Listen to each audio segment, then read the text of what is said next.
Welcome. My name is Cindy Lopez, the host of this CHC podcast, Voices of Compassion. We hope you find a little courage, feel connected, and experience compassion every time you listen. What does it really mean to trust your child, and how is that different from being permissive or naive? In this episode, we talk with CHC experts Dr. Marjan Ebadi and Dr. Dylan Stewart about the psychology of trust, from early independence to adolescence, understanding what's realistic throughout a child's development. We'll talk about how parents can tell the difference between productive struggle and true distress, how to rebuild after setbacks, and how to resist the urge to hover while still keeping kids safe. Ultimately, trusting our children at every age builds the foundation for confidence, self-reliance, and stronger relationships throughout life. So thankful that you both could join us today, Dr. Ebadi and Dr. Stewart. Before we get going in this topic about trusting your child, I'm wondering if you could tell us a little bit more about yourselves. I'm Dr. Dylan Stewart. I'm one of the clinical psychologists on staff here at Children's Health Council. I work primarily for the assessment team, so I'm often doing evaluations to learn about neurodiversity, things like autism, ADHD, and to understand what types of supports might be helpful for children and families to be able to access the types of treatment that are most needed. And I'm Dr. Marjan Ebadi. I'm also a clinical psychologist that do evaluation for kids with ADHD, learning disability, and mood disorders, or just wanting to learn about their challenges and strength and how to do better at school and home. Well, thank you so much, both of you, for joining us today. And I'm really excited about this topic because we really haven't done anything like this before on the podcast. So the idea of trusting your child and kind of what that means in terms of where to give them space and where to let go. So before we jump into all the nitty-gritty of our conversation today, let's start with the foundation. And what does it actually mean to trust your child from a psychological perspective? Trust is a kind of a big concept, so maybe we could narrow it down here a little bit. So I would probably describe trust as a psychological dynamic in many ways that exists between a caregiver and their child. So in the big picture, I would say it means that parent and child communicating to each other that I believe in you, I believe in your ideas and your abilities to follow through on what you're saying. And trusting children at various ages can look really different across cultures and settings. So some cultures are much more centered around child autonomy. Some are much more involved with kind of closer parent participation and involvement during day-to-day needs. So, the setting can have a really big difference on what trust looks like. Yeah, I think trusting your child, I'm imagining that many of our listeners are parents and thinking about that, trust my child. How can I trust my child? I can see what's going to happen. So I think there is the idea of trust and also protecting your child. So let's talk a little bit about that. How is trusting your child different from permissiveness or simply hoping for the best, or even what I just mentioned, which would be like, if I let go, bad things are going to happen? That is a very good question. The one big difference between trusting your child and a blind permissiveness is that we're simply hoping for the best, is essentially taking the parents out of the equation, right? So when you're trusting your kids, you're still in the picture with your kids. However, it doesn't mean you kind of leave them on their own. And depending on your child's developmental age or temperament, and depending on how they can do certain skills, you're going to continue to guide and monitor and be collaborative. So you're still in the picture and you're not taking a step back to let them do whatever they want to do. And this one aspect is like when collaboration with your child is building trust. It helps them have long-lasting effects on your relationship. They can learn that parents trust them and then they can be there when help is needed, right? So you're kind of forming that bond and relationship that can continue through your developmental stage for your children. And when the parent interaction is one where they're disconnected and only intervene when like bad things happen or things going to go sideways, it's going to be very confusing for your child to know when or how you're going to fit into that picture. So you're always going to be present depending on the developmental stage and the temperaments. And you're kind of doing a dance of coming in and letting go, but making sure you're monitoring the whole time. Yeah, what you just mentioned about that dance of coming in and letting go, I would bet that a lot of our listeners would agree with you on that. They just don't really know what that looks like in practice. So thinking about that, it seems like there is a balance between stepping in and stepping back and that dance, as you were saying.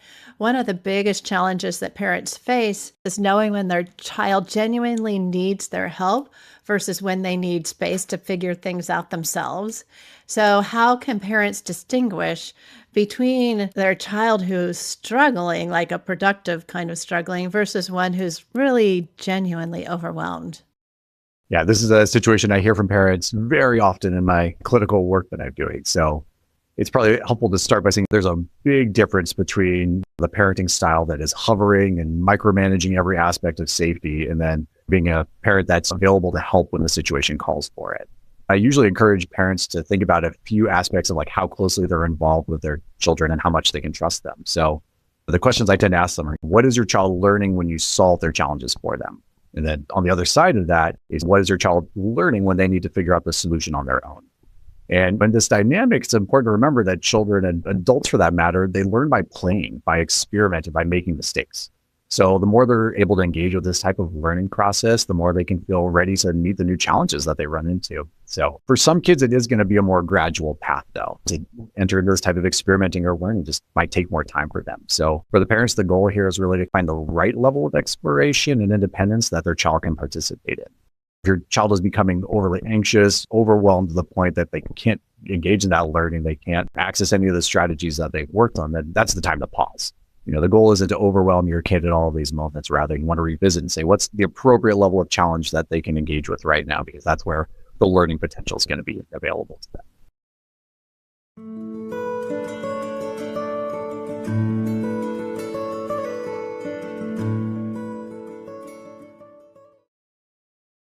And I'm sure that it looks different with different kids. It looks different at different ages. And as a parent or caregiver, trying to figure out like, what is it for this child, because they may have many children and feel like they've been successful with some of their children, but like, oh, this is new. This is a situation I haven't seen before. So wondering, especially thinking about different ages and developmentally what that looks like, what is realistic to expect at different ages? So for young children, we expect them to do most of their learning and growing up by experimenting, right? So really young ones, they might be trying new things and learning through their sensory system. So they put things in their mouth, they smell, they drop things to see how it sounds like. And then at this stage, children still need adults to do a lot of modeling and teaching and guiding them. So there's a lot more hands-on of like, okay, what are you putting in your mouth and how to like smell something. And we want them to be able to explore safely while letting them learn from their own sensory abilities. So it's more hands-on for this age. Yeah, and as kids grow and develop, some of those same things will be true, and also their capabilities are going to get more and more as they start to learn new things and develop new skills. So as that kind of preschool, early elementary age, we're starting to see that they have all kinds of words to say. They're walking, running, jumping. They have lots of their own opinions.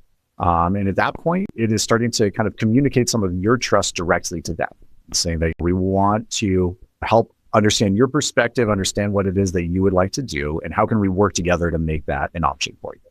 But you really want to be still modeling at this stage. You do want to be helping give them some choices so they can make, a decision that's going to help them develop those skills without putting them in harm's way, certainly.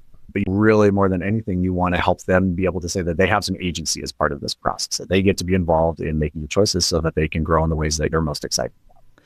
Yeah, I think that what you're saying, Dr. Stewart, really makes sense in terms of choices. And as a parent, providing choices that you can live with the outcome either way. And being able to support your child and really giving them that appropriate autonomy given their age. So we've talked a little bit about younger kids, and as they get older, what happens in middle school and beyond?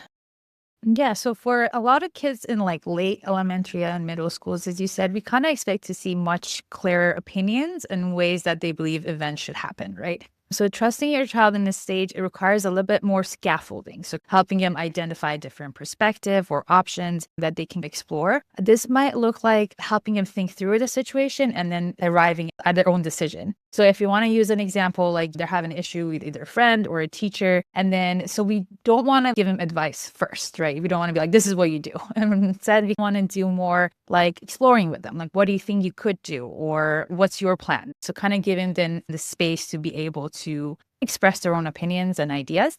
And then you want to support them through it. So you might role play with them, you might ask follow-up questions, and then help them get to the outcome before they do the event. And that kind of helps them explore and learn about different perspective or what they want to do and what can be helpful, right? Whereas if you give them advice, we kind of take that exploration and learning out. CHC's Voices of Compassion podcast is made possible by the generosity of people like you. To learn more about supporting CHC, go to chconline.org/donate. Also, make sure to follow us on social media for more inspiring and educational content from CHC. So much of what we talk about on these Voices of Compassion episodes are a theme that runs through all of them is this idea of being curious and listening. And I think that's what you're talking about here. Like, ask some questions, be curious, ask more questions about what's happening and what outcome do they wish they could have, and really listen to them versus, as you noted, Dr. Ebadi, trying to give them advice. As they move into adolescence and young adulthood, like that's when I think it probably becomes trickier for parents, like that stepping in and letting go, because at this point in adolescence and young adulthood, it's probably more about letting go. What do you think? It is, absolutely. And this can be a tough moment for parents as well when they are so used to that role of being a collaborator, of providing examples and, getting to participate in this process with them, when all of a sudden it is much more about just giving that space in a way that they maybe haven't done up at that point in their child's life. And I think what is important to keep in mind too is that adolescents and young adults usually have a very clear idea of what they think trust is. And so if the parent's idea of how we're working together and collaborating isn't maybe matching up with where they are in their developmental progress here, it can sometimes lead to those conflicts and it can be hard to come to the solution. So what is helpful in these moments, I find, is just providing some of that space for independence. And it doesn't have to be for everything. It could be for small moments in their day, maybe choosing what they want to eat, maybe making some decisions about what they want to wear to school, those clothes as long as it's appropriate, but just making yourself available as a thought partner. I'm not saying that you have to take my advice or you have to do these things, but what are you running into? How can we strategize together and come up with some ideas? And then always just making yourself available to be that support at the other side too. They made a choice, they made a decision, it didn't go the way they wanted to.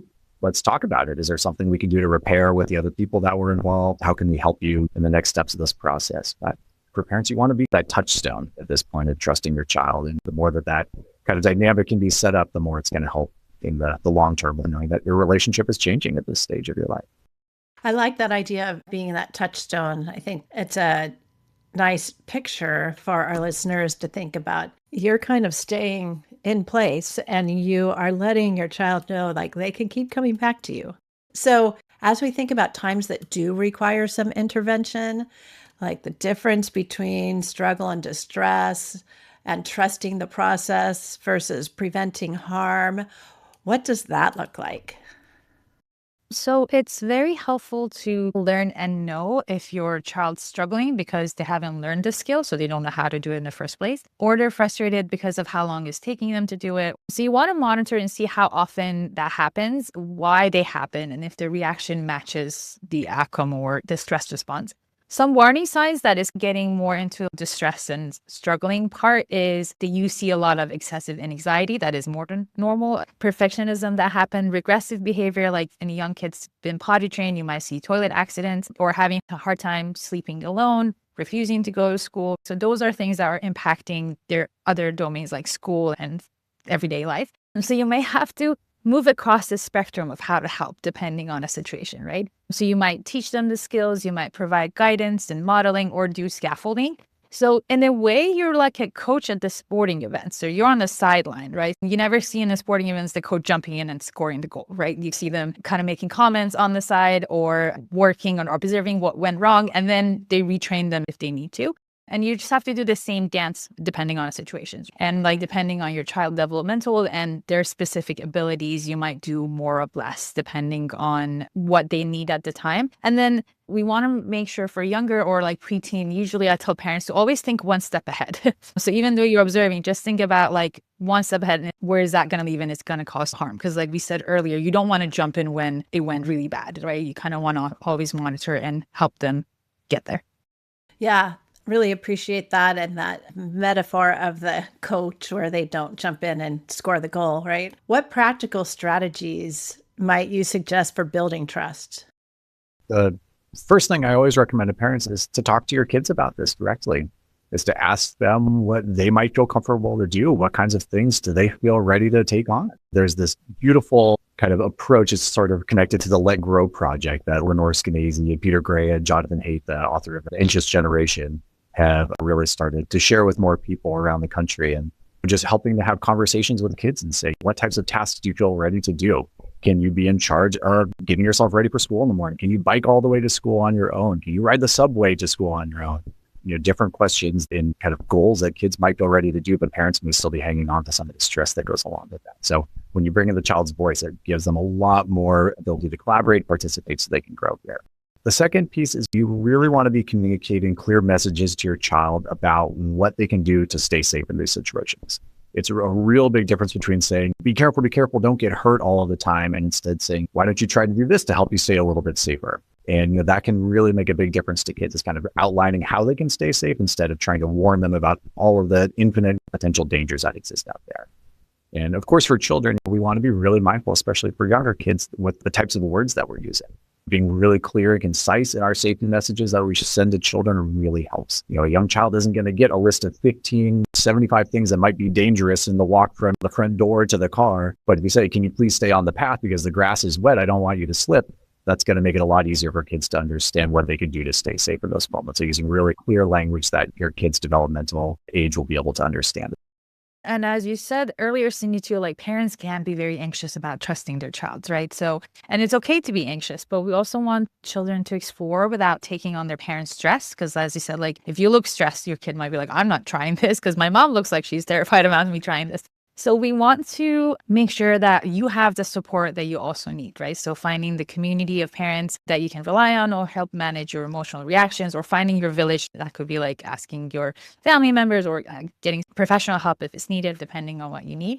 And then you also want to always start small. So kind of like helping your child. The other thing we always want to make sure is the goal for parents and children is to build competence before they can build confidence, right? So we want to make sure they know the skill set. And then you might, like I said, do either scaffolding or teaching in a small way, and then kind of do the dance back and forth to help them be independent, depending on where they are developmentally. And if, for instance, some kids will bike to school or go to school by themselves, so if that's what they want to do, we want to make sure they know how to ride their bike safely. They know how to navigate the signals. Can they actually go there? You might like do the bike ride together the first time and then let them do it after. So it's kind of, that's the whole dance of teaching, monitoring, and then letting go when you feel like they're independent enough. I really like the idea of building competence before you build confidence. And inevitably, though, like they're not going to go out there and do it perfectly the first time, whatever that looks like. So especially after mistakes are made, what does that look like between parent and child? Yeah, so sometimes when mistakes happen, it can also lead to frustration on both ends, right? Like kids can get frustrated, parents can get frustrated. But we want to make sure that throughout, as we said earlier, we're looking at exploration together and being curious. So moving from you made a mistake to let's learn from this. And that's how you can kind of repair that trusting, like, okay, we're learning together, rather than like, I can't trust you ever again. Or it can also be the other way. Like you may not show up and your child stops trusting you for showing up. That's the whole doing the dance together. So that's important to make sure both as parents and children having the growth mindset and then showing up afterwards to rebuild back up and relearn or fill the gaps when you need to. Yeah. So as we're talking about all this, I am thinking about this idea of trusting your child and how that impacts them or influences them as they are growing and developing. So how does trusting our children in age-appropriate ways now prepare them to have perhaps effective or stronger interpersonal relationships? Are there long-term benefits of this approach? And even the flip side is like, what are the risks of not developing this trust? Yeah, those are great, really big picture questions here. And trust is a very important thing for children and parents to be able to develop at all different age ranges. And we're really just starting to learn how important trust is to developing lifelong independent skills, self-confidence, and some of the things that we hope for all children to be able to have available to them as they mature and get bigger. We're starting to see this even on a community scale. Some cities are making really concerted efforts to create opportunities for independent play for children. The one that comes to mind is the Berkeley Adventure Playground here in the Bay Area, which is just this absolutely beautiful playground space where children are encouraged and allowed to build, climb, bring in all kinds of materials to explore and see how they go together. They get tools and all kinds of things to sort of assemble what they think is the most fun way to play and kind of explore. And so, when there are spaces where children are trusted to take risks, navigate conflict, come up with their own solutions, these are the moments where they're building those skills that they're going to be able to tap into as adults. But in terms of the long-term benefits, there's some wonderful research that's starting to happen now. Peter Gray, who I mentioned before, there's an article in the Journal of Pediatrics, which I'll be happy to share the link there with the listeners. Some of the findings there were sharing that the more opportunities that children have for independent activity and all across the age range really do have positive social and mental impacts for them as they turn into adults. Their main findings there are that they're attributing it to children just learning that they can be competent and have this internal control over the environment around them. So it's not something where they're feeling like they have to respond entirely to demands from other people or that their day-to-day experience is sort of predicted for them ahead of time. They actually get to be the ones who are building and, involved in the world in the way that they want to. And so, the more we can start encouraging kids to do this at an earlier age, the more they're going to have access to these abilities and be able to use them when they need them.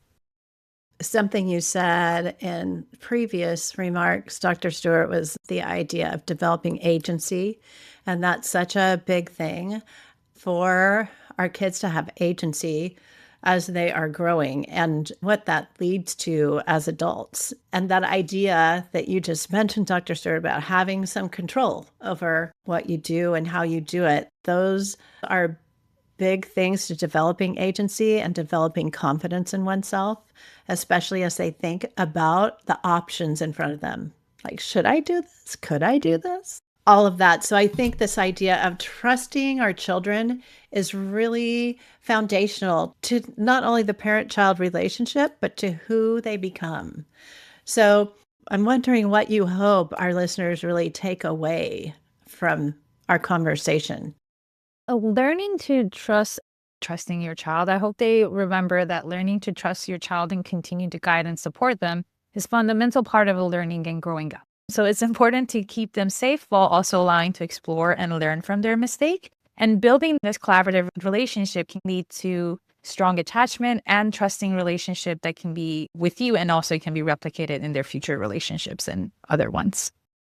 And I would hope that parents are able to take away that listening and collaborating with your child is the foundation for building trust here. When you work together in this process, it really helps everyone feel heard and that their needs are being valued. Those are the skills we hope to teach our children as they're getting bigger across their lifetime. So sometimes as parents, you're going to have to do less for your child to feel ready to do more. But when you're working on that together, it's going to make a really big difference for everyone to feel ready to take that next step. Yeah, it's so important. And thank you both for taking the time today to share your experience and expertise with us.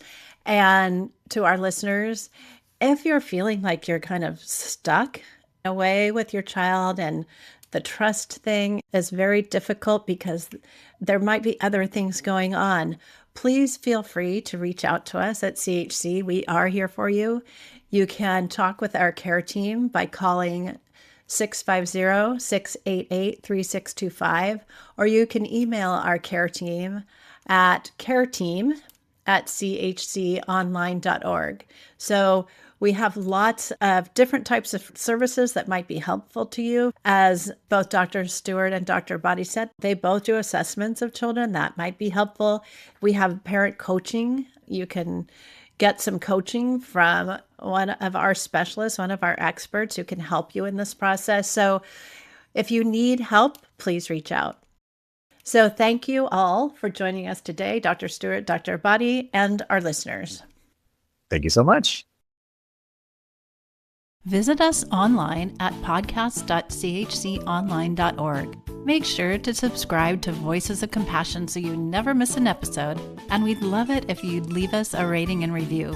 Have a question? Send us an email or voice memo at podcasts@chconline.org. We're here for you when you need us.